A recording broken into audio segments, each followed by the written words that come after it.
Le 11 décembre dernier, des soldats de la MINUSMA ont fait descendre le drapeau des Nations Unies. Cette cérémonie symbolique, organisée au quartier général de la mission à Bamako, était destinée à marquer le départ de la MINUSMA à la suite de la demande du Mali.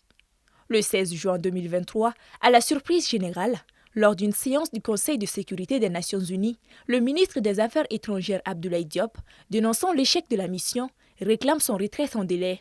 Au regard de tout ce qui précède, le gouvernement du Mali demande le retrait sans délai de la MINUSMA. Cependant, le gouvernement est disposé à coopérer avec les Nations Unies dans cette perspective. Nous n'avons d'autre choix que de parvenir aux conclusions objectives du bilan de 10 années de présence de la MINUSMA qui n'a pu apporter des réponses adéquates à la situation sécuritaire au Mali. Le 30 juin, le Conseil de sécurité entérine à l'unanimité cette demande et met fin à la MINUSMA. Depuis le 1er juillet, la MINUSMA s'active donc pour mettre fin en 6 mois à une mission présente au Mali depuis 2013.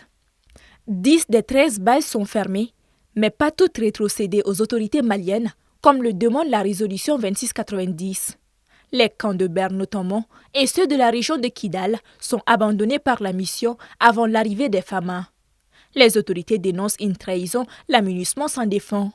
Sa priorité primordiale selon le chef, le Mauritanien El Gassimouane, ne pas mettre en danger la vie de son personnel évalué à plus de 13 000 militaires et policiers et plus d'un millier de civils.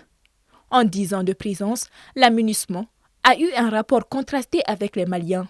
Certains dénonçant un échec, notamment les membres du mouvement Yereolo debout sur les remparts qui ont organisé plusieurs manifestations réclamant le départ de la mission.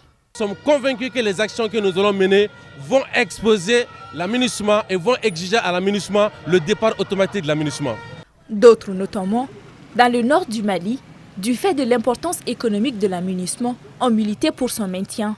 Moi, je pense que l'impact que la MINUSMA a au Mali, là, c'est indiscutable, c'est visible, ça se voit. Nous avons nos enfants, nous avons des milliers et des milliers de jeunes qui travaillent dans la MINUSMA depuis Kidal jusqu'à Menaka. Mais arriver jusqu'à dire le départ de la MINUSMA, je ne suis pas pour. El Gassimouane, le dernier chef de la mission, qui en a connu 4 en 10 ans, affirme que les objectifs ont été complètement atteints. Pour la MINUSMA, va s'ouvrir à partir du 1er janvier 2024 la toute dernière phase, celle de la liquidation. En 10 ans de présence, 310 casques bleus ont été tués.